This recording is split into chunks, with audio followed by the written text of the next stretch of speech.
federal operations. What we can control are our own actions and our commitment to our residents. Sunnyside will continue to stand by its position of not assisting ICE in these operations.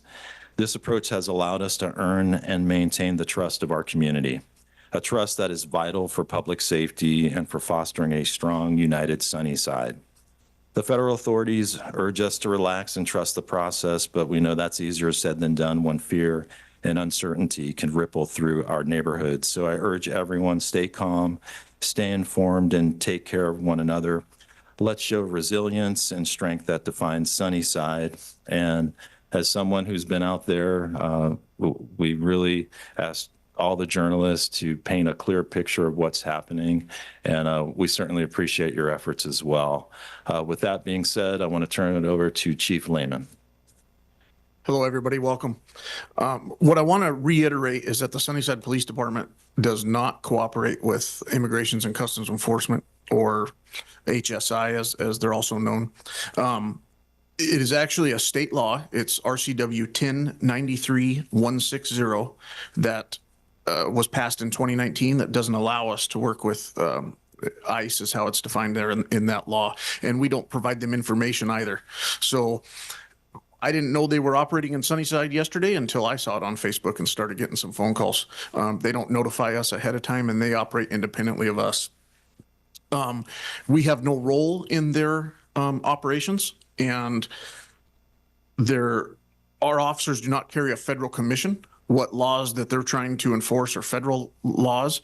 Our officers can't enforce federal laws anyway. If there's a federal drug trafficking case, our officers can't send that to a federal court. They don't have that authority. We are state commissioned law enforcement officers. We enforce local and state laws only. So. All right. Thank you, Chief. I wanted to turn it over to our Mayor, Dean Broersma. Yeah, thank you again, and welcome everybody. I'm glad you're here. What the manager said and what the chief has said, I'd like to add to that the Sunnyside City Council has a lot of responsibilities, and none of those responsibilities include being concerned about the city residents' legal status in our country. It is not something that we have dealt with. City Council does not have this on its agenda. So we are not involved in this at all. I found out the same way everybody else did on Facebook when I saw the videos, and I checked very carefully. I had some skepticism on that, so I called the chief. He did inform me this morning that, yeah, it is actually a legitimate ICE operation.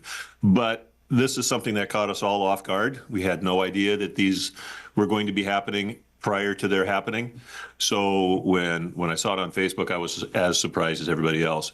But this is not an area of interest for the Sunnyside City Council that we are concerned about people's status. We're not going to be investigating. We're not going to be checking into that sort of thing. And as far as city staff goes too, they're not interested in checking out people's status. Okay, we want to provide services, water, sewer, good streets, and that sort of stuff. That's what we're interested in. If you're late paying your utility bill, we're not going to check your status. We're going to send you a bill.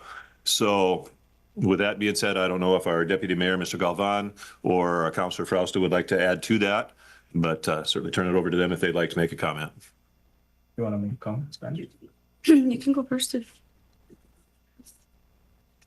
So thank you everyone for being here, and I truly understand that your concerns with ICE being in Sunnyside, and like the city manager and mayor and Chief Lehman said, we're not concerned with immigration status. We don't participate in these raids. Just like Chief Lehman said, he didn't even know they were going on. So just take precautions, know your rights. There's a lot of information online where you could read up on what your rights are, and definitely, just look out for each other and, hang in there. This will blow over, hopefully. Councilor. Anybody else have anything to add? No, Councilor, go ahead. Okay. Not used to sitting on the side. Okay. ¿Sí me escuchan? Todos me pueden, no? Okay. Look, the word fear is definitely something that we're all living, especially those who don't have documented status in our community. I, as a city council member, and I want to make sure that I just think about my words, because every word that I say, every word that anybody says in the community, on social media, is not taken lightly. And it shouldn't be taken lightly, because we are living in a state of emergency. It's really urgent when we know that our neighbors, our aunts, our uncles, our cousins are really living in a state of fear because of their existence. This isn't fair. This is not something that will blow over, because it's never blown over. It's throughout the course of history, many members of community have been targeted because of who they are. And how they live. And it is unfortunate, because we live in a community where many of our migrants, immigrants, undocumented or documented, are really the driving force of our community, and really they are the heart of Sunnyside. It was unfortunate for me, and really quite disheartening to watch the video of yesterday that was circulating around of just the active arrests that were being made outside of Fiesta Foods. It's emotional for me, because when I see that, I see my mom, I see a tia, I see a prima, right? I see all of us. That, the first thing I thought was, does this señora have kids at home? What are those kids going to do now, right? We've been watching this unfold before our eyes for quite some time. The separation of family is not something I condone, is not something I'll ever get behind. But I have to be here, and I have to express my stance. I have to express maybe even how I can, as a council member, use my platform to continue educating and informing you all of your rights. I'm not a legal expert, so I'm not going to sit here and try to give legal advice, because I want to be very careful. We have to all be very careful, because I want you all to have the right information. Lo que sí les puedo decir es que tienen derechos. Ustedes tienen derechos. Tienen derechos to, you have the right to remain silent, okay? Nobody can search your home or your car without a valid warrant coming from a court. So we have to understand the documents that are being presented to you. Comprendan los documentos que les están presentando. No cualquier persona puede invadir sus casas, sus hogares, sus carros, sus casas personales sin tener una forma, un documento de un juez o de una corte. So, sepan sus derechos. Hay muchas organizaciones en estas comunidades que están ofreciendo recursos. There's Wizen that is local here in our community and across the state. There's NERP, Northwest Immigration Rights Project. Please, someone correct me if I'm getting that wrong. I do commit to continue working with local organizations like EYA, like NERP, like Wizen, to make sure that we are informing the community of los derechos. So yo sí me comprometo en eso, de seguir trabajando con organizaciones locales como Wizen, como EYA, como NERP, con abogados, para poder informarles de sus derechos y qué vamos a estar pudiendo estar haciendo aquí como el concilio, que las organizaciones van a estar poder haciendo para ustedes, para mantenerlos a tanto con la información basada en actos reales, ¿verdad? Información basada en la verdad, porque ustedes tienen todo ese derecho, ¿verdad? En que nosotros estemos monitorizando toda la información que viene de la ciudad, la información que viene de las organizaciones, para que de veras ustedes tengan la información actual y justa de todos los derechos que ustedes también cargan y todo lo que está pasando en la comunidad y cómo nosotros vamos a seguir pudiendo ayudarlos y apoyarlos durante estos tiempos tan dificultosos. Yo me preocupo mucho por la seguridad de los miembros de mi comunidad y me comprometo otra vez en hacer un recurso. Si tienen preguntas, mi número, my email, if you guys have any questions, my email, my number is on the city website. Por favor, llámenme a cualquier hora. Mándenme un correo electrónico si tienen cualquier pregunta. Si yo no tengo la respuesta, yo directamente voy a decir no tengo la respuesta, pero voy a hacer todo en mi poder para poder agarrarles esas respuestas a sus preguntas, ¿ok? Es lo que podemos hacer como una comunidad. We have to look out for one another. It is a hard time. I want to honor that. I want to validate everybody's experience. And I'm really glad that we have a community turnout. I am sorry that it is under these circumstances. Nobody should be. I hope that nobody's ever in our chambers, and hopefully one day that can be true, with concerns about their livelihood. Okay, it's not a good feeling. And I try to keep my emotions out of this, but I am human, and I cannot when I know that community members are under attack. And that's the way that I feel.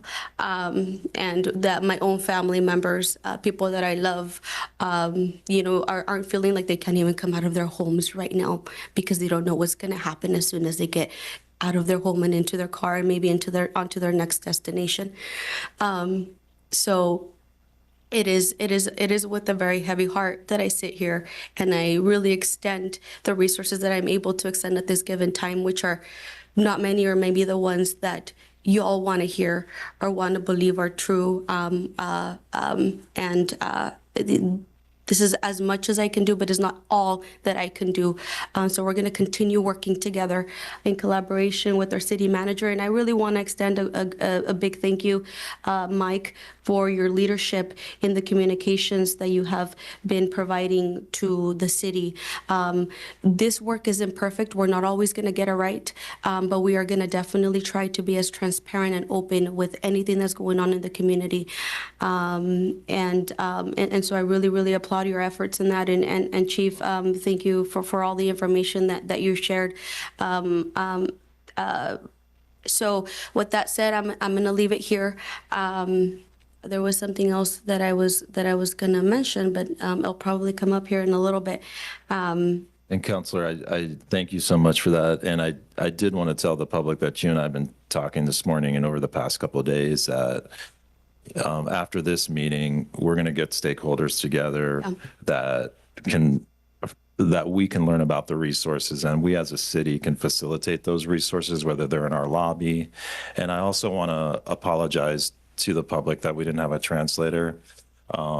It was such a short timeline that we couldn't get one. They're booked out, weeks and months in advance. And, and quite frankly, a lot of people were in my ear saying, maybe you shouldn't have this press conference. Don't wade into this, Mike. You're outside your lane. And, and Councilor Frausto and I talked over the weekend, Deputy Mayor, and quite a bit of discussion with all the council members. But, I saw a good statement yesterday. MLK says the time is always right to do what is right.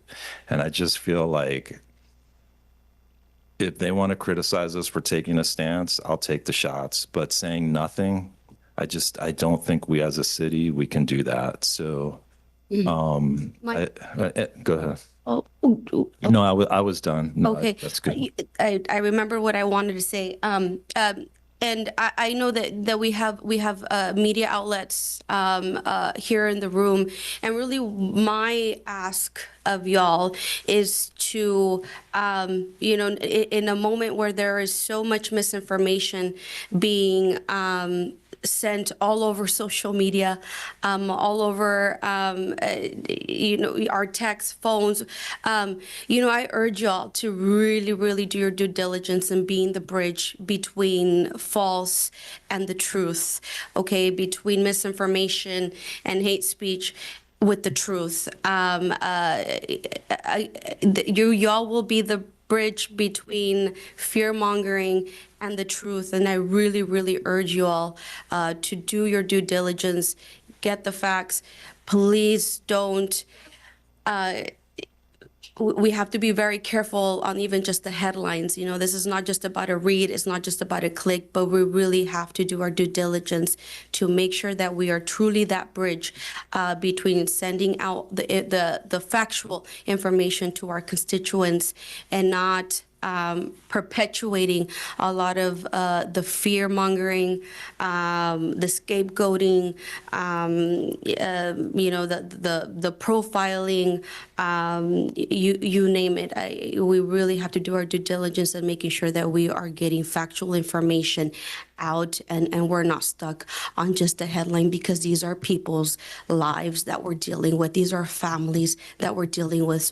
So it is really, really my ask to make sure that y'all get, you know, all of the information before it is sent out, because once we click that button, it is out in the meta universe and we cannot take it back. And it is, I mean, and everything that we send out really helps somebody else formulate a thought or a belief.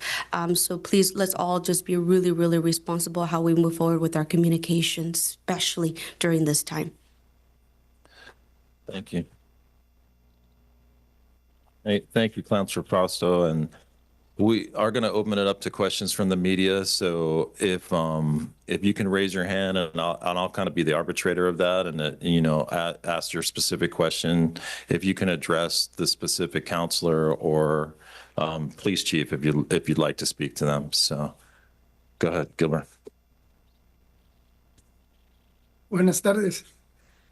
Soy Gilberto Buenas Alaniz, director y vicepresidente de Seymour Radio Cadena. Estamos aquí para educar a la comunidad en lo que está pasando con el ICE.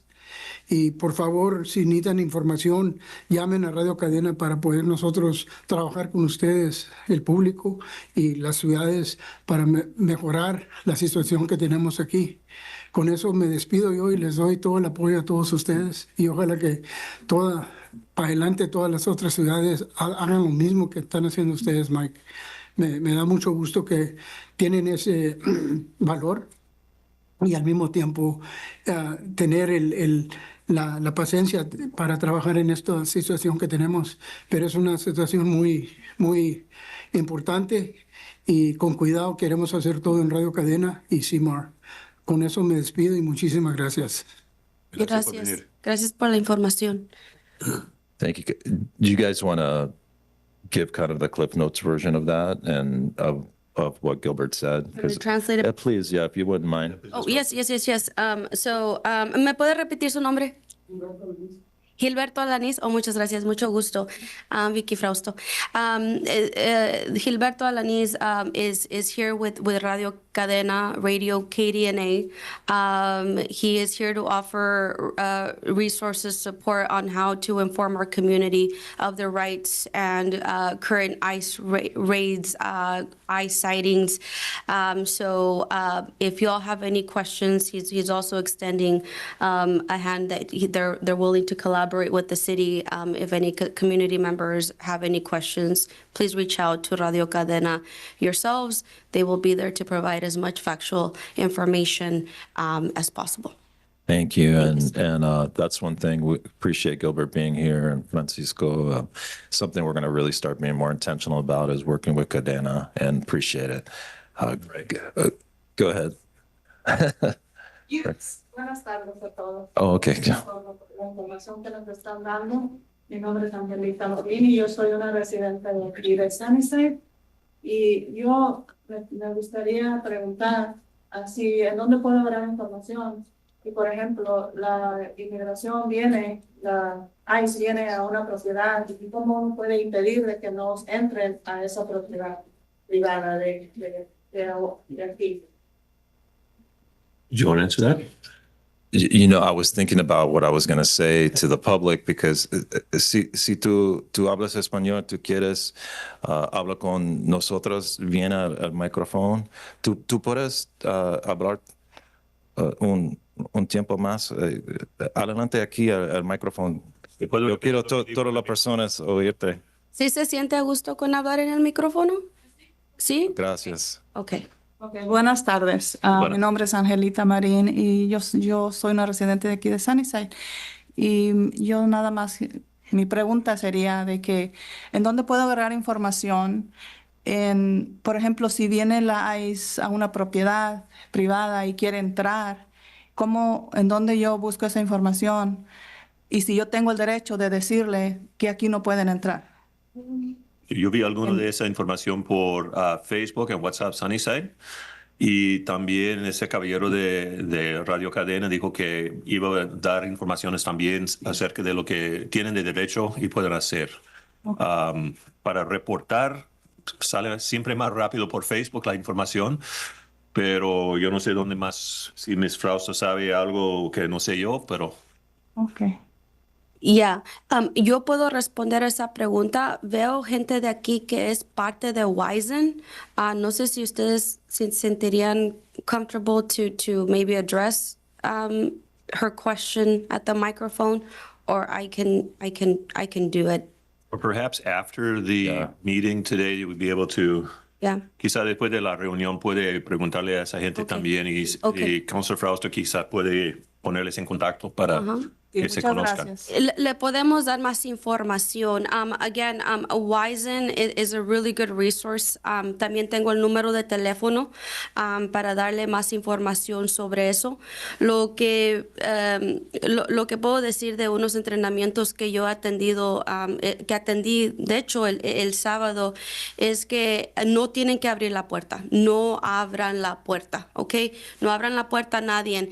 Si ellos no pueden entrar, lo dije hace un momentito, no pueden entrar a sus casas sin una orden del juez o de la corte para revisar sus casas, sus carros, cosas personales. No abran la puerta, no tienen que abrir la puerta a nadie. Usted misma le puede decir, tienes una orden de la corte, pásamele por debajo de la puerta si es que la tienes, pero no tienen que abrir esa puerta. Le podemos dar más información porque aquí hay gente que miro que son más expertos en esta área. Yo vine de un entrenamiento de este fin de semana, pero es lo que le puedo decir, que por seguro no tiene que abrir la puerta, no la abra. ¿Okay? Muchas gracias. For those of you who don't speak Spanish, I apologize. It is really difficult to interpret for yourself because once you get to the end of your statement, you've forgotten what you said exactly, and so it's really a challenge. So I apologize for that.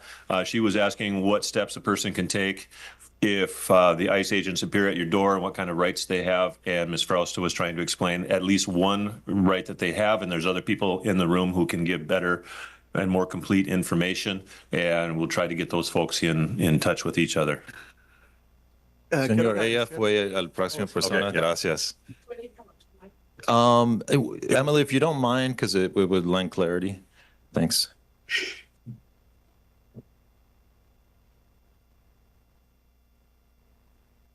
Hi, this is Emily Goodell with Apple Valley News Now. My question is, you have stated definitively what you will not be doing, which is cooperating in the ICE raids. However, I was wondering if you could expand on what you will be doing to protect residents who may be affected by this increased enforcement. Well, I'll leave that to Chief Lehman. Well, they have the authority to operate in the city of Sunnyside. We can't stop them. So it's a hands-off approach. We can't go obstruct their law enforcement operation, but we're not going to be there to help them either. Yesterday, my main concern was they're running around here in undercover trucks, picking people up and making traffic stops.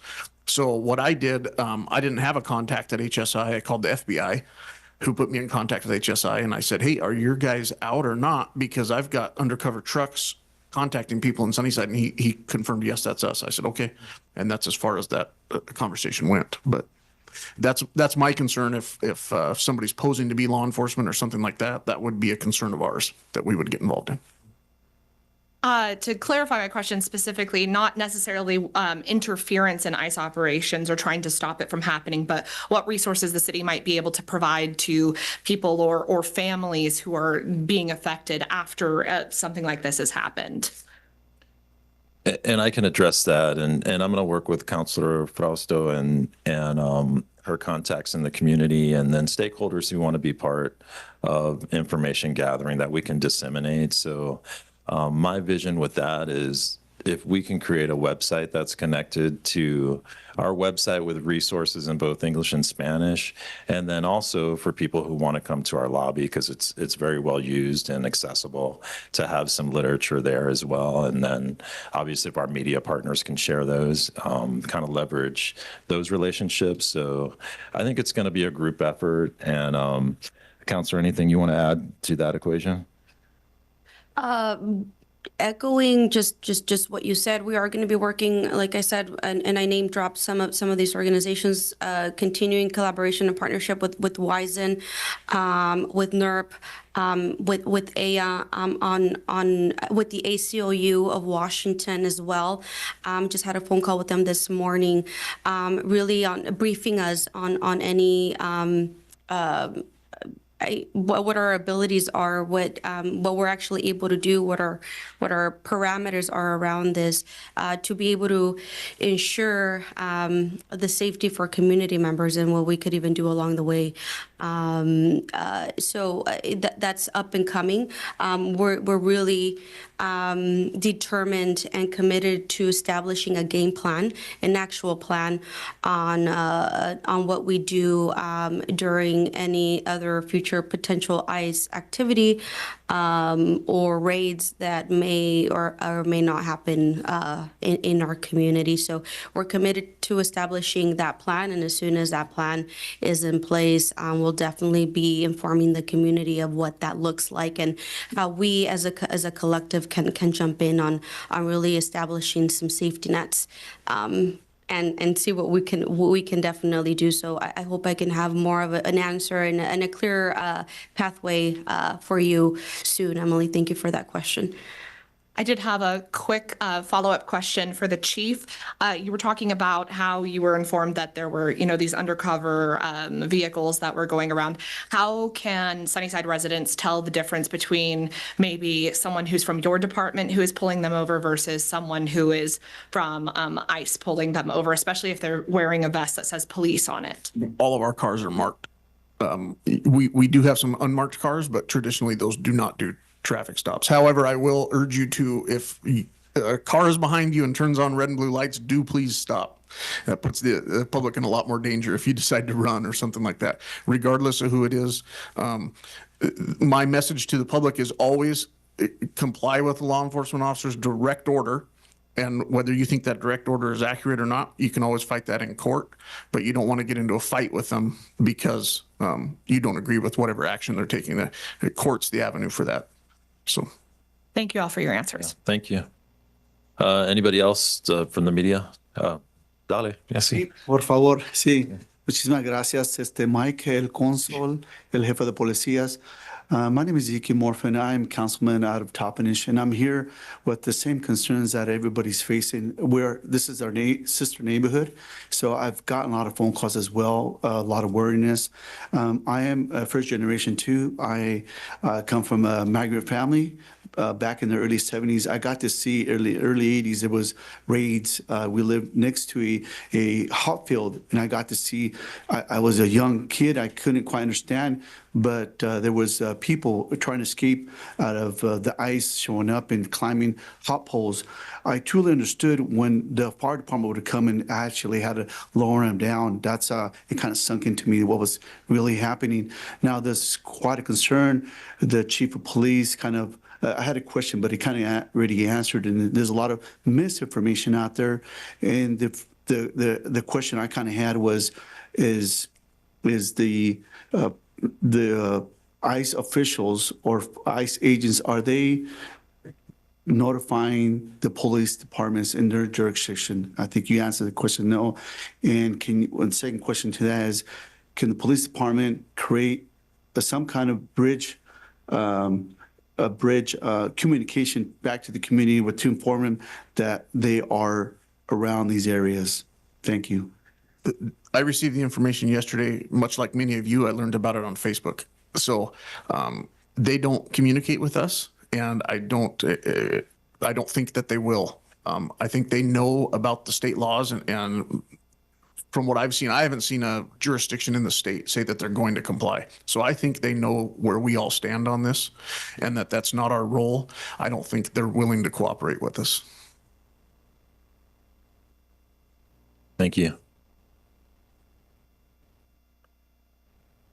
Buenas tardes. Buenas tardes. Doy gracias a Dios por la oportunidad que me está dando de estar aquí con ustedes y también agradecerles a ustedes por tener un gran corazón en colaborar con la comunidad. Eso es maravilloso. Demostrar a ustedes que no están contra la comunidad, sino que estamos luchando juntos. Y eso significa que ustedes tienen un buen liderazgo.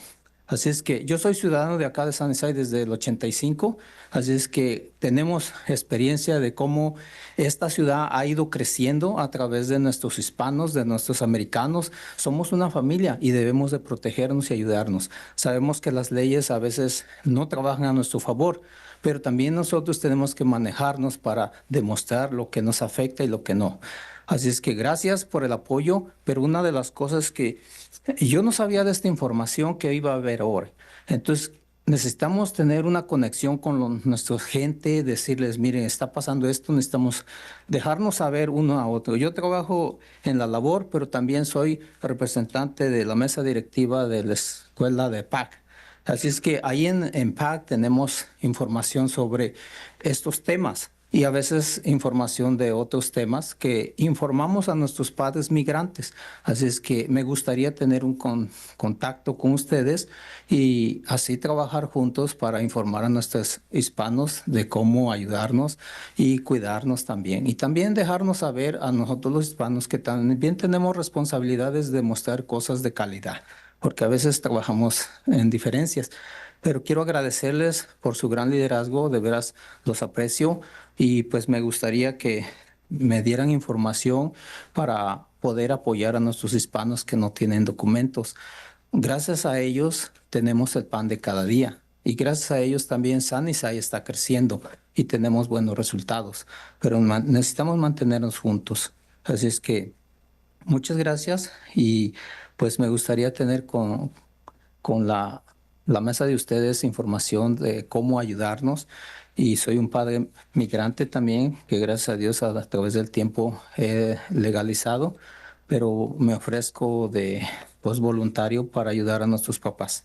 Muchísimas gracias. Sí, muchas gracias. Gracias, señor. Thank you. So just to briefly summarize his question, he's grateful for the fact that we were able to stay up here today, but he would like to have information to be able to communicate to those who would need that information of what kind of activities are going on. And I think the manager addressed that briefly. We're going to try to get some information, a website, a Facebook site, or something like that, where we can keep people up to date on what's happening. Sí, vamos a trabajar más en esas líneas de comunicación. Como dijo el manejador de la ciudad hace un poquito, esto sucedió en su momento muy rápido porque de los hechos de ayer, pero vamos a tratar de establecer esas líneas de comunicación. Yo me aseguro que esto no va a ser la única vez o la última vez que vamos a tener estos foros para la comunidad, especialmente cuando vamos a seguir trabajando con organizaciones en nuestra comunidad de cómo informarles de hechos o de sus derechos durante estos tiempos. So, no va a ser la última vez y vamos a trabajar para fortalecer estos medios de comunicación con la comunidad. So, más por venir, ¿ok? Thank you. Go Buenas ahead. tardes. Estoy un poco chaparra. Ahora sí. Mi nombre es Cristina González. My name is Cristina González and I'm from Yakima, Washington. He sido activista por más de 25 años. So I've been working in activism for over 25 years. And my comment today is more of a comment, more of a para agarrar conciencia, okay? So the comments that Emily had for you today are very important comments, very important questions for our community, and you answered them, but you answered them in English. And I'm pretty sure that I look around the room and not everybody here speaks English, and they needed that information in Spanish. Not to mention that you're live streaming, and probably a good majority of those individuals are also only Spanish-speaking individuals. Today, your press conference was made only for you all and to be live streamed, but you work for the constituents of this city. And so you should make a press conference where every constituent of your city is able to hear, to be here present and to speak their voice. You shouldn't be just reading their messages. You should be hearing them. And I'm not like como regañándolos, no es un regaño, pero si no venemos personas como yo que tenemos el privilegio de hablar y decir estas cosas, pues no se va a escuchar, right? Now is the time to use our privilege to stand up for our community and to fight together as whole. Okay? Ese era mi comentario. Gracias. Thank you. Thank you. Thanks. All right, good job. Gloria Ibáñez, with el Sol de Yakima. Le voy a pedir a la concejal si me ayuda a traducir. Claro. I'm Gloria Ibáñez with el Sol de Yakima. I was asking the council member to help me for translation for the people. En la conferencia de prensa que se mandó en Sunnyside el día de ayer, mencionaron que según fuentes ustedes habían tenido contacto de que ICE estaba enfocando solamente en personas de carteles o de pandillas de Venezuela. ¿Han sabido más acerca de las dos personas que fueron detenidas el día de ayer? ¿Saben qué pasó con estas personas? Mike, did you catch that, or I can translate it back? Yeah, no, and that they're focusing on, specific type of individuals. I was a journalist for many years and have a lot of contacts within law enforcement. So what I've been told, and of course I'm not going to reveal my sources because you know why, but that's what I've been told, is that, these are very targeted operations, and the individuals that I talked to were very hesitant about using the word raid. I mean, at least at this point. And I will say it's a fluid situation. So, I mean, I think directives can come from the federal government at any time. And that was a conversation yesterday as things were being monitored on social media. So, and I think we're going to need some grace as we go through this process of, information is going to come fast and quickly. Yesterday was really a case of what I was getting calls and I was seeing on social media is that, our police officers were out there working with ICE because I think identifiable, they were wearing police uniform. It said police on them.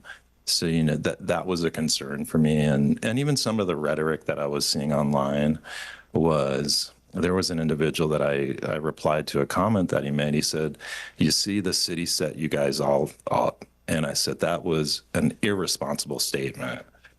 So things like that as they perpetuate. And again, this is one of the reasons I wanted to have this press conference, was to say, look, regardless of the rhetoric, no matter what you're hearing online, our message is consistent. Our police officers' behavior is going to be consistent. The message that's coming out of my office is consistent. Are we going to need some grace? Absolutely. I mean, I was talking to my new friend in the back there, and some of the messaging could have been nuanced differently. Of course, this is a fluid situation for everybody. It's emotional.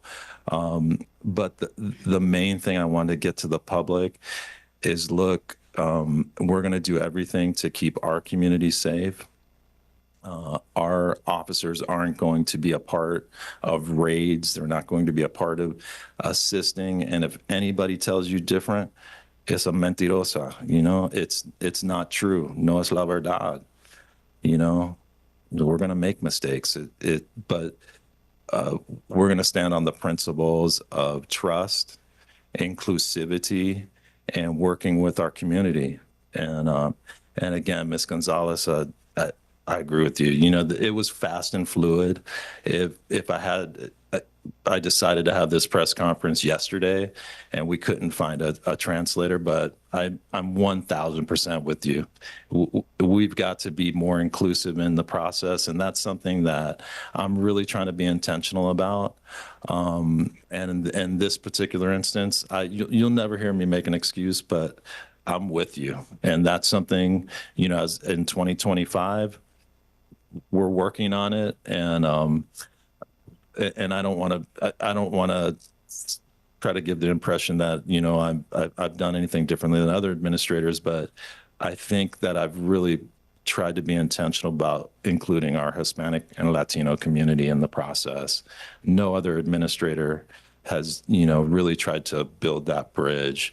I love the Latino community, and, when you see the human element of what's happening out here, it's so easy for the keyboard warriors to get on there and, say all these different things, but we see the human element of it, and that's heart-wrenching and heartbreaking, regardless of whatever political spectrum you're on, and I think we're in a time where people are emboldened to say things that you would say, wow, I can't believe they would say that. And it's shocking. But again, from a city perspective, I want people to know that our position isn't going to waver. Things are fluid. We may say some things that are wrong at times, but give us a little grace. We're fighting for you. We're trying to work as hard as we can to bring stability to this community, because the directives coming from this new administration, it has a ripple effect. Every action has a reaction. And in a community of our size, it has real ramifications. People don't go to school. People don't come to work. People don't come to the stores. And we're already in a financial crisis. So, I say to the president, this is the reality on the ground in a community of 20,000 people. It has real effects. This isn't a game. So, before, let me get off my soapbox, because, if I make mistakes along the way, I'll be the first one to admit it. And we could do things better, but I'm always going to try to be on the side of right. So give me a little grace. Everybody can, people will know you can come to my office. I've opened the door to a lot of people that weren't happy with me. And we come to an agreement of, let's try to, because ultimately we want to run the city the best that we can.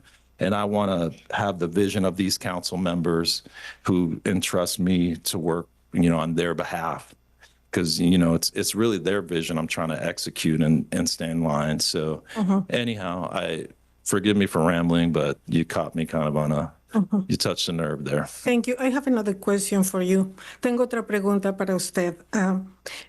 Estas fueron dos detenciones que se hicieron. La semana pasada también hubo una conferencia de prensa y quisiera saber si hay un miedo en la comunidad, en las escuelas, en las empresas. Si ese miedo lo están externando los ciudadanos a las autoridades de Sunnyside, porque una de las cosas que comentaron a los medios fueron 2 detenciones solamente. Entonces quisiera yo contestar a esas personas como medio que nos dijeron que solamente eran 2 detenciones, estábamos haciendo una cobertura grande, pero fue en el estacionamiento de Fiesta Foods, fue algo diferente. Entonces quisiera usted comentar al respecto si la comunidad, miembros de la comunidad, están llegando a las autoridades diciendo tal vez no queremos ir a la escuela, no queremos tal vez ir al trabajo. ¿Ya se está sintiendo ese temor en una semana? Esa es mi pregunta. Yeah, she's asking if I entiendo el español, but since I started, she's asking if you've heard of any other from any other entity within the community, if that's the schools, if that's business members speaking of their employees, or hearing from their employees speak of just heightened fear of coming to work, of parents sending their kids to school, and she's asking that because she's been having questions and she would like to use her platform to speak out. Yes, I have been. So I have a good friend who owns several businesses in town, and he's saying, his employees are feeling scared. And he also has connections within the dairy industry, and he is also hearing that some employees aren't coming to work. So there certainly is a real fear there. I've spoken to some of my contacts within the school district. And this was as early as Thursday or Friday. When was Unido's meeting? Was that Thursday? Thursday. And that was something that was expressed. So yeah, they're definitely, at least within my sphere, that's what I'm hearing, is that there have been ripple effects and there is real fear. And the interesting part is even amongst documented residents, because I think the natural fear is that indiscriminately, because of either skin color or, there is that fear, and it's just a real thing. And that's something that people don't take into account. Sometimes they're keyboard warriors or they live somewhere else and they don't have the diversity that we have. So, when you don't have that lived experience, you don't understand it.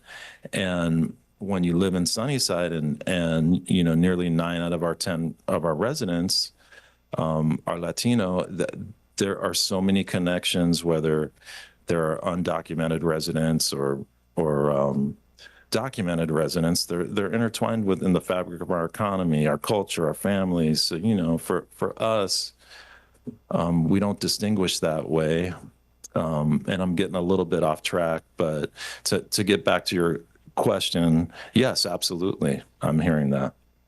I think if I may step in, I think that this type of reaction is natural. People speak, they're concerned. And this doesn't just, we think of, undocumented workers as the other part, somebody that's not us, but that's really not true. This affects our neighbors. This affects our friends. This affects even family members, because folks come into the United States, okay, whether they're documented or not, they tend to fall in love, they get married, they start families. Now you've got a undocumented parent and a documented parent, and this is going to happen. Can this split up a family? Is there going to be a family all of a sudden without a mother at the house? Is there going to be a father who's no longer at the house because he's been taken out? And we know these people. These are people we work with. These are people we shop with. These are people we speak to every day. And so this is something that concerns all of us. We don't want to see families torn apart. It's really easy to be cold-hearted when you don't know any of the folks involved. But, for all of us up here today, these are folks that we know that we're talking about. Okay, these are perhaps friends. And so we don't want to see their lives destroyed either. And so the fear is normal, and it's to be expected. And one of the reasons we're up here today is to try to reassure people that the city of Sunnyside, at least, is not going to be your enemy in this. We are not coming out after you. We are not chasing you down. It will not be a Sunnyside police officer knocking on your door, checking your immigration status. That is not our role. Whether it's at the state level or whether it's at the federal level, we don't have that role. And on a personal level, we don't want to do it. Thank you. Thanks. Good afternoon. My name is Herminia Esqueda. I'm a resident of Sunnyside, Washington. I'm also a multicultural coordinator for the Northwest District of the Church of the Nazarene and a pastor. I'm also the chair of the Washington State Latino Leadership Network. And my question to you, similar to the question that was given earlier, is how can we be proactive? What guidance are you giving city employees in how they address the public? How can city spaces be safe spaces for our entire community? And two-part, how can our faith leaders receive guidance from you? What guidance will you provide for them so that our worshiping spaces are also safe spaces for our entire community, which we know includes mixed documentation? And we need guidance on how we can protect those spaces so that our communities feel safe. Thank you. Thank you, counselors. Anybody want to wade into that? I have a perspective, but I think, again, I would love you on the coalition as the groups that come to the table. So would certainly like that group to form shortly after. So when this meeting breaks, all the folks that want to be involved in that process, let's do a huddle and let's figure out when our first meeting is going to be, because I like to get right to work. So counselors, anybody want to chime in on that? Yes, all I would say on this one is this is very much a work in progress. And so, to answer your questions, we have to get started on this. I mean, the event that happened yesterday was just 24 hours ago. And so it's something that we're starting to think about. A week ago, when the city manager first posted on his blog that City of Sunnyside's not involved, there was nothing happening in Sunnyside at that point. Now, all of a sudden there is. And so we are trying to figure out an appropriate response. How can we make people feel comfortable? I did see a post on Facebook yesterday where the city is calling these events only so that ICE can come in and check everybody's status and that sort of stuff. That is absolutely not true. And so we want to make people feel comfortable in our public spaces. We want to make people feel safe in our public spaces. We want to make people feel safe in schools and in churches and wherever they gather. We don't want people to feel threatened. What really bothered me was this is happening in the parking lot of a grocery store yesterday. You should feel safe when you're out buying food for your family. You should not have to work to live in fear. So we do need to formulate a response, and we will be working on that and come up with an appropriate response, and we do need your input. So please be part of it. Thanks. I'll add to that too. So, estábamos hablando que aquí hay miembros de la organización Wizen. Cristina alzó su mano. So, ella es un buen recurso para to connect with, para conectarse después de la junta. Wizen lo que tiene is they have rapid responders. So, if you want to sign up to get a training to be a rapid responder, también Cristina can give you a little bit more information about that and how that works. I think it's going to be really important for all of us to be trained on how do we come together as a community and start and figure out how we can continue protecting each other. So I do echo the mayor. It is a work in progress on the city side, but there are organizations that have been doing the work, that have been prepping people in community on how to be responsive to any of these potential issues. I mean, right now we're seeing it a lot more heightened. But I will let the subject matter experts respond and fill you in more on that as well. Thank you. Any other questions? Good afternoon, John Franklin, KIMA. Thank you for hosting this press conference. One of the first sentences in your press release, Mr. Gonzalez, was asking for people to remain calm. You spoke a little bit about people not going into work or not going to school, but how else can people remain calm? Well, I think we've got to get information to them, and I'm glad the stakeholders are here that want to be a part of that information gathering and dissemination, where I think the next step for us is to be that conduit to the community, as be unbiased and neutral, but also be a place where people can get the correct information, because I think the misinformation is what leads to the fear. So if we can provide resources on legal resources, what the process is if you're approached by an ICE agent, these things, I mean, we certainly have to be careful we can't give legal advice, but we can certainly give information and be that conduit. And I think the other thing is, I just want to make it clear that Chief Lehman's group is not involved in the targeted operation. And because I was seeing that on social media, because there was real confusion because their uniforms looked somewhat similar to ours, but they weren't our guys. Yeah, also, you mentioned, the Sunnyside police won't be conducting any of these. Earlier today, Sheriff Udell did a Facebook post sort of echoing that a little bit. I was wondering, can you get specific on what organizations would be doing this? Are there any other than ICE that you're aware of? I don't know, Chief. Would you happen to know that? I think the group that's doing this is HSI, which is Homeland Security Investigations. New to me, I learned yesterday from the video that his vest said police ERO. I had to look that up, and it said enforcement removal operations. So that's a new division within HS. Well, I won't say it's new because I've never heard of it, but that's a division of HSI. So that's apparently at least one of the gentlemen yesterday that was working as a federal officer was with that group. And then one last question. Do you take any direction regarding this from the governor's office or from somewhere in DC? Do you take any direction at all for how to handle these situations? I've been in contact. So yesterday, I'm also on the Commission for Hispanic Affairs. So I've reached out to the executive director, who's been in contact with the governor's office and the AGO. So they're going to give us some guidance at some point today. So it's a new administration, so they're working out some of the kinks, but we should have some information from the governor's office, because ultimately, they're the authority within the state. So my intention is to work very closely with the governor's office, but I can't say that I've had a conversation with anybody there at this point. All right. Thank you very much. Thanks, John. Appreciate it.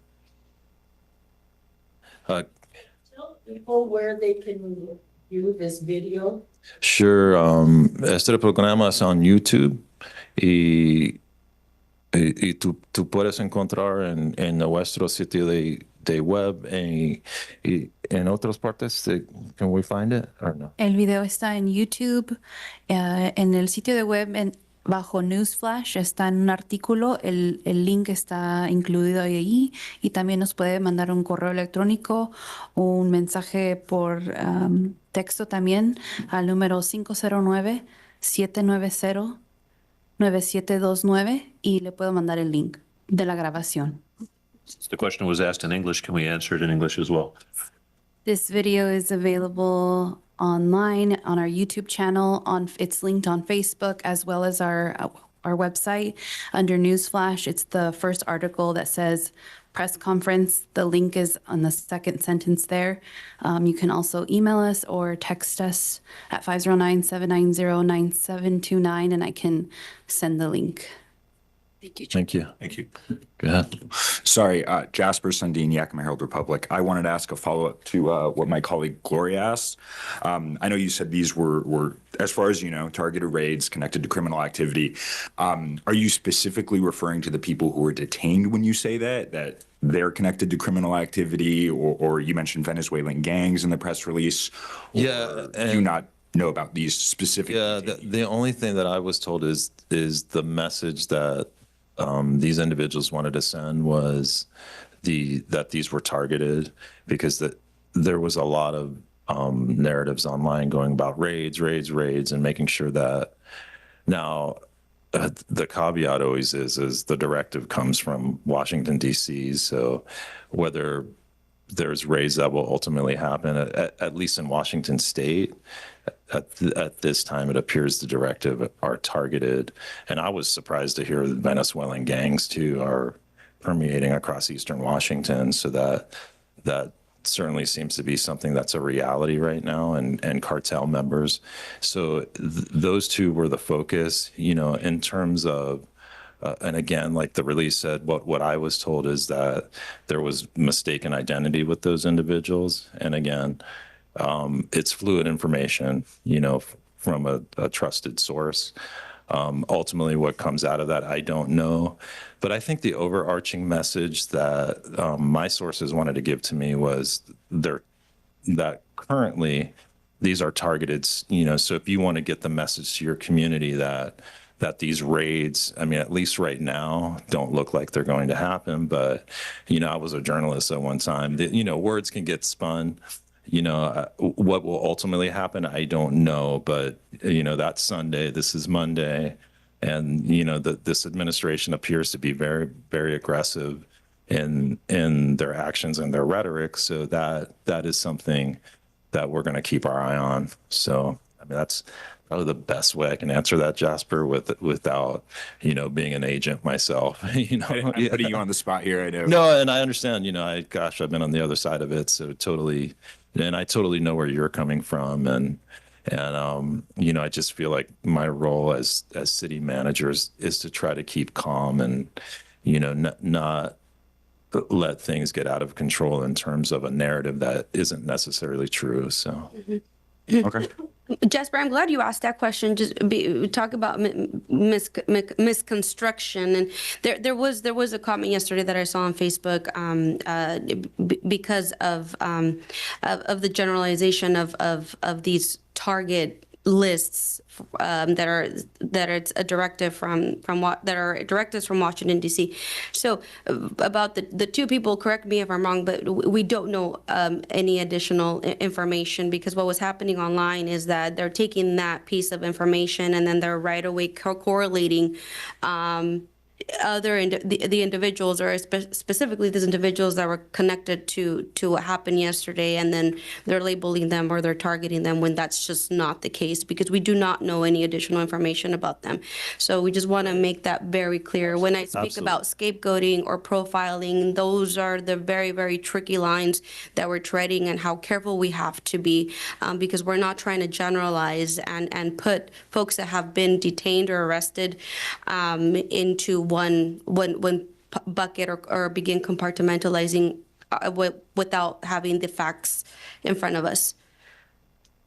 Absolutely. And I think that's what we wanted to check is, I mean, I know there's overarching strategies, and then there are these particular individuals who were detained, and we want to make sure whatever we do or don't know about them is being accurately reported. So that's why I was asking if you know anything more about these specific individuals, or you may not, which I would understand because you do not work for the Department of Homeland Security. So I really wanted to check. Thank you. Thanks.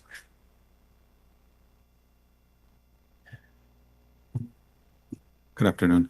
I'll translate for myself. So my name is Aldel Ramirez. I work with Labor and Industries. I'm here today specifically the Office of Community Relations. And since you guys brought up a little bit about the state, mi nombre es Aldel Ramírez, trabajo con el Departamento de Labor e Industria, en la Oficina de Relaciones Comunitarias. A couple of things. At the state level, I just want to reiterate that as far as labor and industries or our state agency, worker rights are not affected by what's happening with immigration enforcement. People who work within our state still have access to all worker rights without concern of legal status. Para la gente que está trabajando en nuestro estado, quiero que sepan que sus derechos laborales no están afectados por estas acciones de inmigración. En el estado todos tenemos derechos bajo las leyes del estado y protecciones, así de que no importa su estatus migratorio, el estado no pregunta, no pide y no colabora con inmigración en nada, así de que por favor siéntanse seguros de buscar apoyo si sus derechos o algún problema surge en sus trabajos o en sus lugares de negocio. Estamos aquí para servirles aún.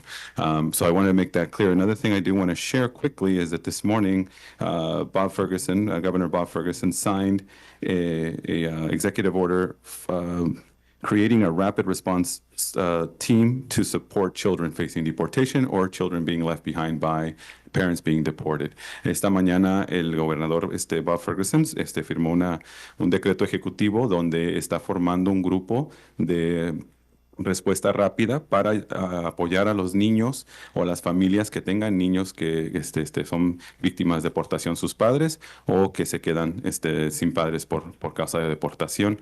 Todo esto está pasando ahorita mismo, se comunicó esta mañana, así de que busquen la información por favor en línea y infórmense sobre esos procesos.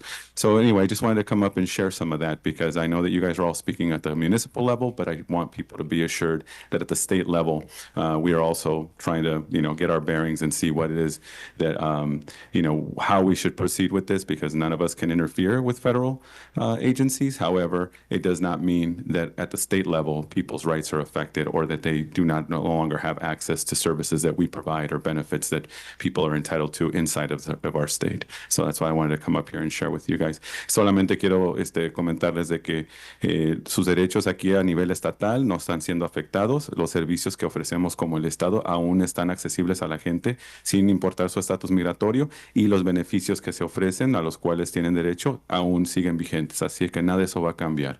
Thank you very much. Thank you for sharing that. Thank you.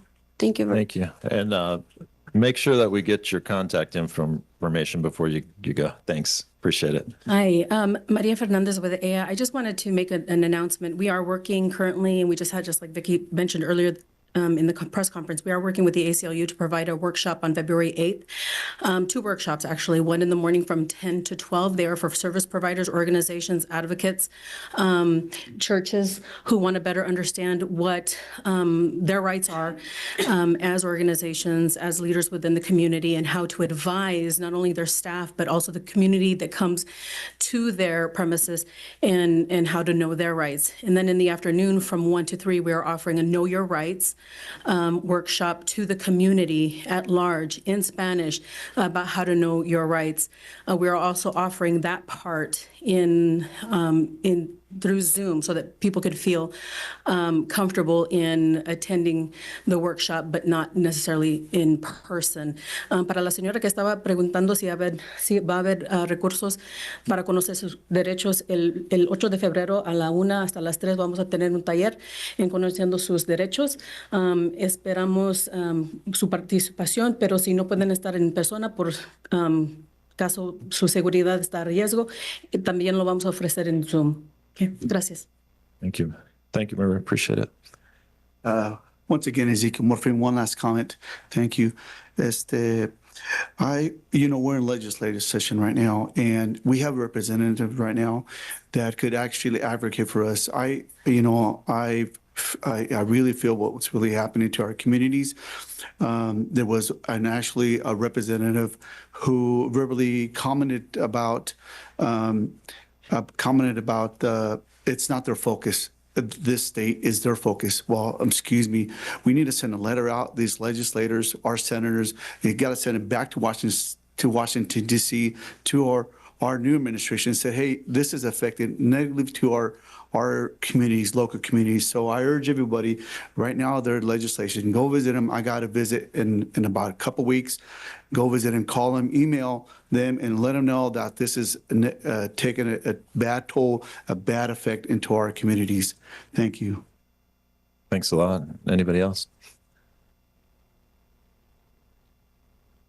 Sorry, no, you're trying to wrap up. Again, Cristina Gonzalez, also on Ezequiel's point. I also work with Latino Community Fund of Washington, and on February 7th, we will be taking youth to a legislative session. We will be taking them to the governor's office to meet with their representatives.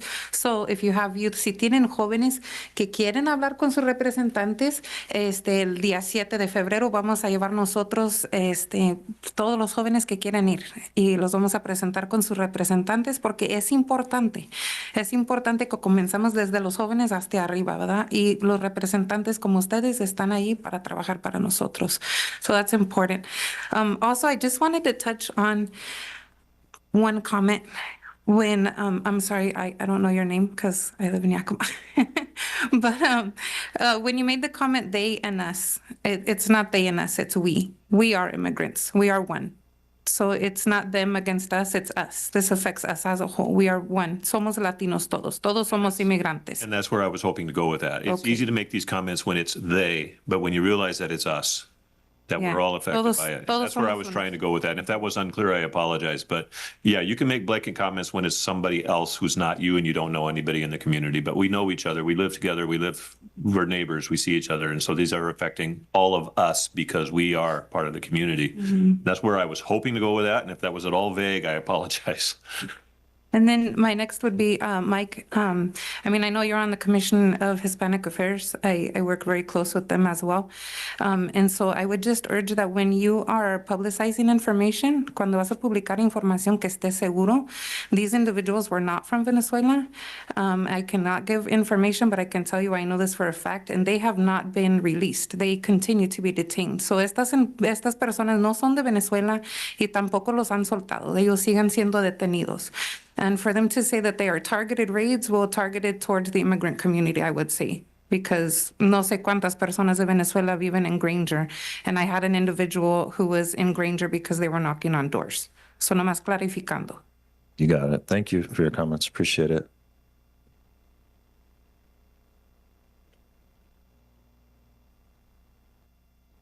Good afternoon. My name is Dora Barreras, and I work for the Sunnyside School District. I just want to give information to the parents that are here that I got the little red card, the little famous red card that a lot of families may not know what it's for. Voy a repetir esto para atrás en español para la gente que está aquí presente. Quizás no hablan en inglés, pero vengo de parte, mi nombre es Dora Barreras y trabajo por el Distrito Escolar de Sunnyside. Y traigo las tarjetitas que dice sus derechos. Si llega a pasar, los llegan a parar y preguntarles información a ustedes. Aquí afuera vamos a estar yo y mi compañera de la escuela dando esas tarjetitas. So, es lo único que quería presentar esta tarde. Gracias. Muchas gracias, Dora. Hi, everyone. I'm Katy Padilla, Executive Director of Nuestra Casa here in Sunnyside, and I wanted to say thank you for all of you up here today who have shown an interest and made an effort to really validate the fears of our community. And also to remind you all that Nuestra Casa has also been in this area for over 15 years doing this work. So I'd just like to share that we are also available for community. And folks can reach out to us for resources. And as I listen, I like to listen and observe. I noticed someone up here very quiet. Mr. Galvan, can you share with us how we can believe that you back the city's message based on what I've seen on Facebook and your support of the administration. Can you share with folks here? I truly support my community. There's plenty of people here that are here to work, that want to do right, that want to raise a family. My parents there. I was born in Mexico, so I'm here for the community. That I support the administration. I support that they want a safe community, just like everybody else, right? I mean, I have kids. Everybody here has kids. I see the different struggles, right? We just had a shooting not too long ago. It's pretty bad out there. So I think if we could come together. But I think, as you mentioned, that shooting, that's also perpetuating the idea that has been growing in the media about our community. So that is why I asked that. I think you're tying that right now to this is not okay. It's not helping us feel calm. And I would like to know how you're actively also showing support to community, like you showed to the administration. I mean, I'm supportive. I'm here. There's a lot of misinformation that tries to go on social media, on What's Up Sunnyside, and I don't approve it. Right? I'm one of the moderators, and if I were to approve it, I think there would be a lot more fear in the community. I try to verify before approving anything. Just last week, there was a video that tried to circulate where it wasn't an accurate video of current times. It might have been a year old, 2 years old.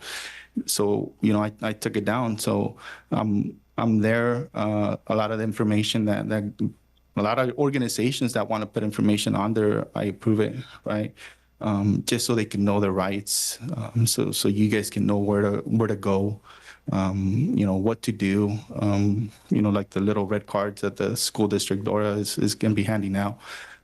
So there is a lot of misinformation that's trying to get on there, and I'm trying to filter the bad stuff. And I just wanted to make sure to hear from you, because as Mayor Borsman shared that on a personal level, you all don't want this for our community. I just wanted to hear from you that you too feel that way, and that we're not just making a blanket statement.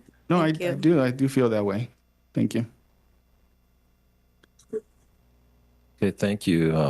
Anybody else from the media? Or Emily, how did I know you had one more question? I mean, I'm only it's kind of standard. I- So Emily Goodell with Apple Valley News now again. I did want to clarify. So when Christina came up here, there were two separate incidents that I've seen that happened in Sunnyside yesterday. There was the one where there was a couple with a little kid in the back seat who got pulled over on their way from Granger to Sunnyside. And that's the one where you can see them really up close and they're recording from inside the car talking to the agent who says, I apologize, you fit a description and that's why we pulled you over. And then there's the other one, which was the one in the Fiesta Foods parking lot where you could see the woman who was being taken away in handcuffs. And so I just wanted to clarify, when you say that the people were released, were you talking about that first incident or the second incident?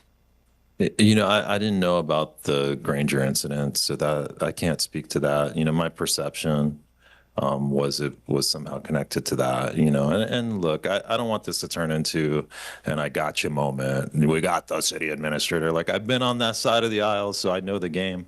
And I'm not saying that's what you're trying to do, Emily.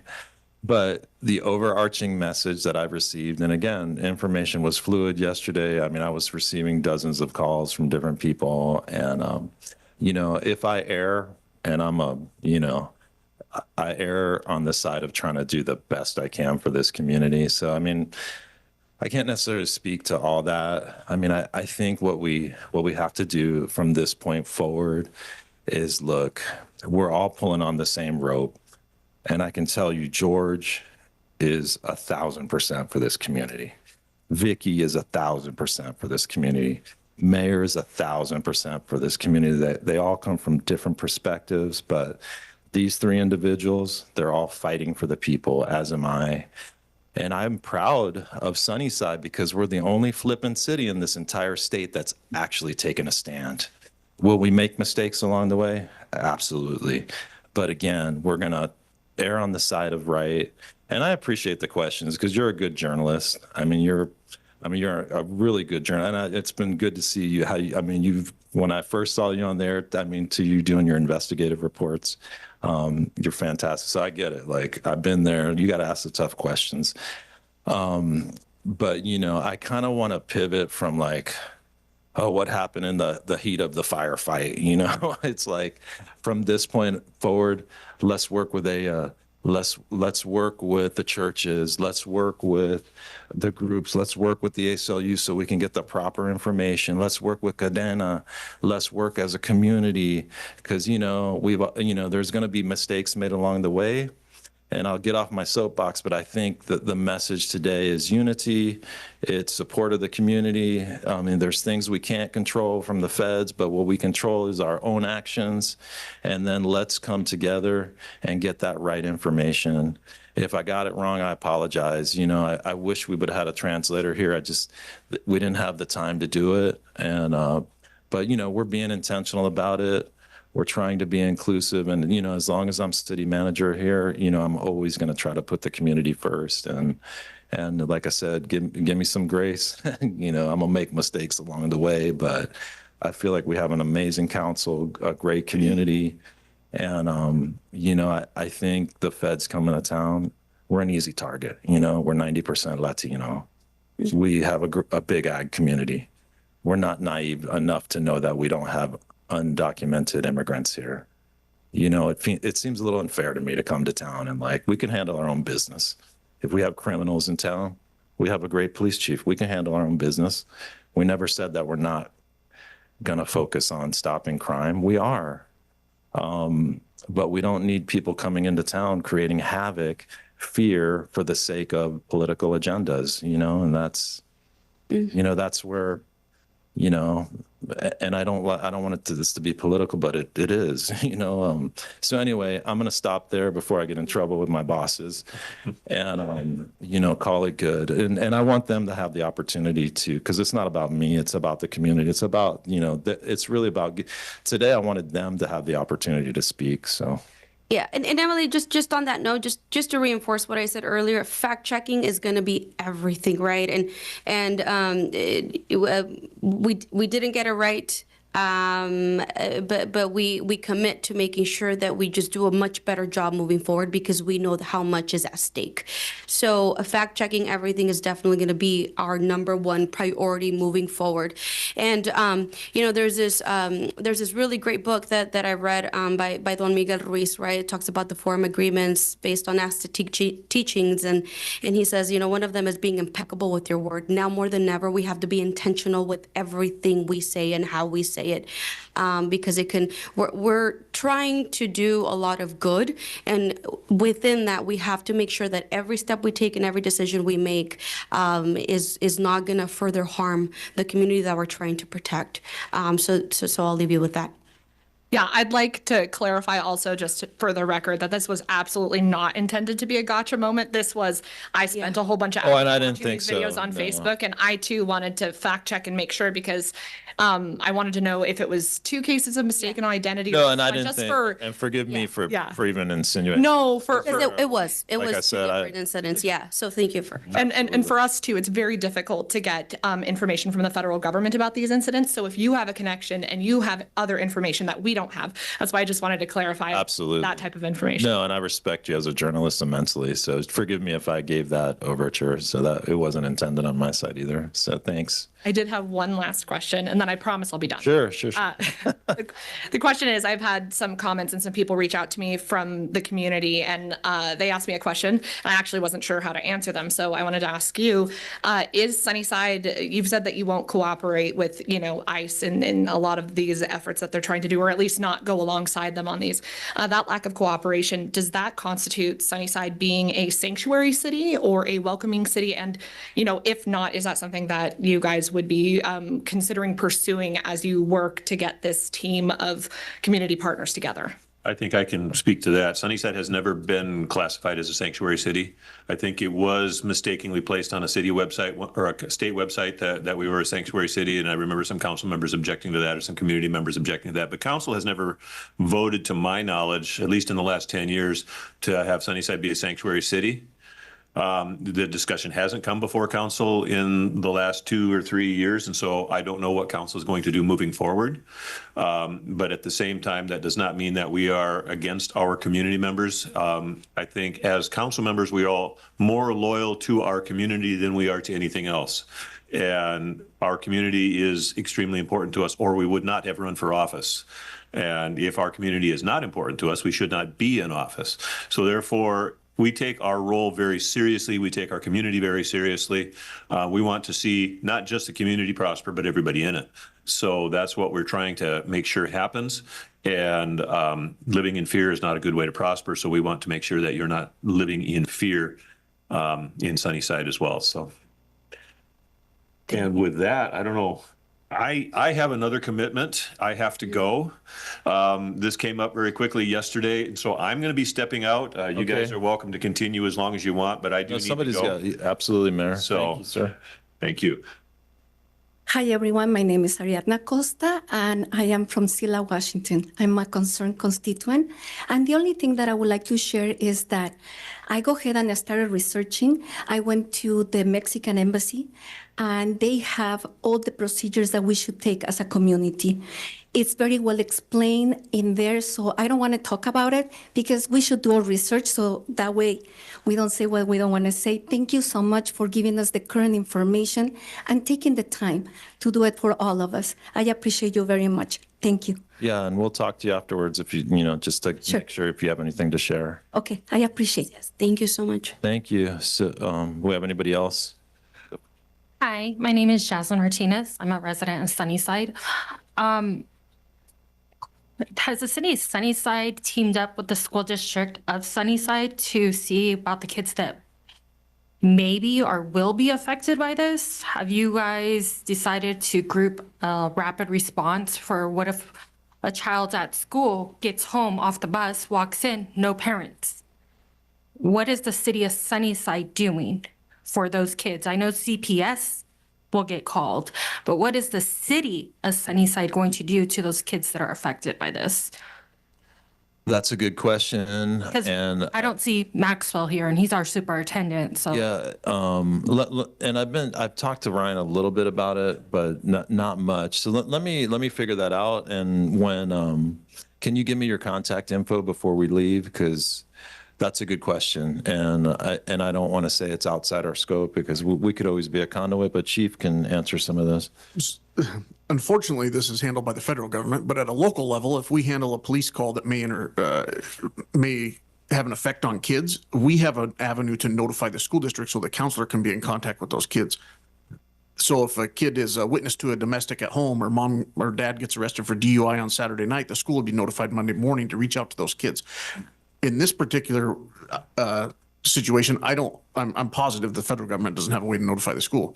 But if we were called there, we would probably bring the kids here, put them in our break room, which we've done a lot of times, put on some cartoons, give them some coloring books until CPS can figure out where they're going to place them, typically with a family member is what CPS does. Yeah, but what if that child doesn't have extended family? You know what I mean? I know we have a local CPS office here, right? CPS takes care of placement. Yes, but there could be, due to racial profiling, let's just say open racism. We live in an era now where it's okay to be openly racist, right? Racially profile people. What happens when our local CPS office gets overwhelmed? How is the city going to step in and help with these kids? Well, it's a CPS role, so they're responsible for placement of kids. We don't have the avenues or the resources to be placing kids. The CPS has to do a background check and everything else. They have their own policies. If we start doing that, we can put ourselves at liability. It's a CPS role. We would have to turn the kids over to CPS. Okay. Counselor, do you want to add anything to that? Or All I can say right now is that that is a really great comment, and I think all of that adds to the planning that we have to do on our end. So I think that's our responsibility to figure out what is within our rules and our parameters. And speaking about sanctuary cities, creating more of these safe spaces, it's imperative that we begin now with establishing a plan and a process, and including other stakeholders in our community, because the school district is very much a part of that. They handle our families, they handle our families' children's, they handle your nieces and nephews. So that's definitely going to be part of the conversation, and I commit to pulling in the school district in the planning that's going to happen here as soon as we probably all walk out of the door with next steps. So thank you for bringing that up. Yeah, very well said, Counselor. With that being said, thank you all for coming. Really appreciate it. And do you want to say something? Let's make this the final one, and then we can talk. I'll make it as quick as possible. My name is Martin Alvarado. I'm a bounty hunter by trade. I've been introduced by my agency. I'm from Seattle. Tacoma called me and told me that as the waves go through, this is the first wave. The second and third is when they're going to hire us. The ICE is going to hire us bounty hunters, and they're going to be giving $1,500 to $1,000 per illegal. How are you going to stop us from coming through? Because we don't have to worry about warrants. We don't really have to follow too many of the laws. And if we're going to be deputized by ICE, we can pretty much do anything we want. They're already going over there and creating the squads as we speak now. That's why they called me. So as soon as I get back with my squad in Tacoma, we will be coming down the state. $1,000 per illegal is a pretty good price, just to do things that you kind of enjoy. How or what you guys are going to do to stop that? Are you going to pay us more? Are you going to pay us $2,000 to just leave them alone? I think you should be making those kind of comments. We're going to create panic right now. I'm not creating panic. I'm trying to give you guys informed of what's going on. You're comparing numbers right now. You shouldn't be doing that. Well, I'm just stating a fact of what are you guys going to do to stop us from doing our job. Maybe you shouldn't be doing that job at all. Why? We're What part of illegal don't you understand? Can't put a price in. You can put a price on every human being. Every human is worth a dollar amount. It's not right. Well, that's not right. That's your problem. If you don't. All right, sir, we're going to have to ask you to stop. You know, and around here we don't refer to people as illegals. I'm not going to get they're politically human correct beings. because it bothers you guys. But your sensitivity is not our problem. Well, it is my Aiding problem. Is a problem. You know what? It is my problem. Stating to beware because. Well, it's time for you to be quiet. Us. It's time for you to be quiet. It's time for you to be quiet and leave. Why? Because I'm telling the truth? Because you don't even have the cojones to wear take off the mask, bro. That's why. Then there you go. You got some? Now get out of here. Take them with you. Goodbye. Oh, see me again. Okay, yeah. Thank you. Can't wait for that day. Forgive me for that. I didn't want it to end on that note, but you know, one thing we're not going to tolerate is disrespect and ignorance. So anyhow. Mike, thank you. One last thing. I'm Counselor Beeler. I didn't like that last comment. We had 5 people up here. They are representing the whole council and the whole city. The fire department, the police department, the city manager, we're here for you guys. And I'm so proud to see everybody in here. It's not just them 5 that were here. There's councilmen here. I'm a councilwoman. I'm a councilman. We all believe in this. We are all here for the people that live here in Sunnyside. So remember that. And again, I thank everybody for showing up. That means you're part of it too. Thank you. Thank you, Councilor Biller. Thank you. Appreciate it. Thank you, Mike, for handling that. Yeah. That's the type of energy and the type of fear mongering and the type of blatant racism that we are not going to allow in these council chambers. So if anybody's thinking about coming in and trying to do that, it's not going to work. Not here. Okay. And I echo City Manager Mike Gonzalez. doing away with the word illegal. Nobody's illegal. Nobody's illegal on stolen land, so I'm going to leave that there. Thank you. Yeah, and thank you, everybody, for coming. And Counselor, anybody have anything they want to add? Thank you. Appreciate it. Thank you, everybody, for coming. And if media wants to talk to any of the counselors afterwards, please come up to the mic and you can request them. So thank you. All of it is